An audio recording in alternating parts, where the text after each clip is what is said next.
1년과 벌금 200억 원이 선고됐고 한 달 뒤 대법원의 최종심이 시작됐습니다. 이후 지난해 10월과 11월 그리고 올해 2월까지 모두 3차례에 걸쳐 박 전 대통령의 구속기간은 연장됐습니다.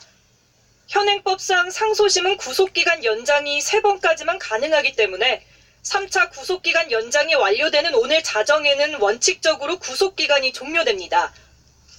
하지만 박 전 대통령은 석방되지 않고 수감 생활을 이어가야 합니다. 앞서 지난해 11월 옛 새누리당 공천에 개입한 혐의로 징역 2년형이 확정됐기 때문입니다. 박 전 대통령은 국정농단 재판이 끝날 때까지 현재 머무르고 있는 서울구치소에서 생활할 것으로 보입니다.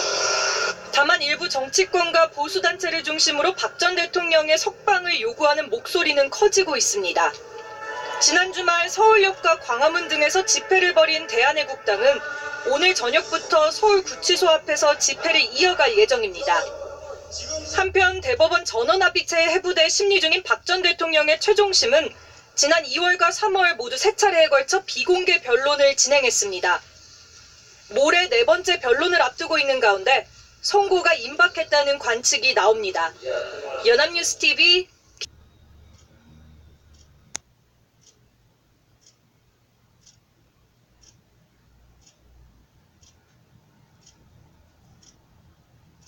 집안 침하가 급격히 일어났을 때 만에 하나 가스관이 파열된다면 대형 참사가 일어날 것은 자명 없는 겁니다.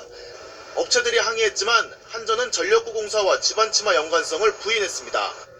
최근 상황이 심각해지자 등 떠밀린 듯 원인 조사를 시작했습니다. 하지만 집안 침하 원인이 모두 전력구 공사 때문이라고 단정할 수 없다는 입장입니다.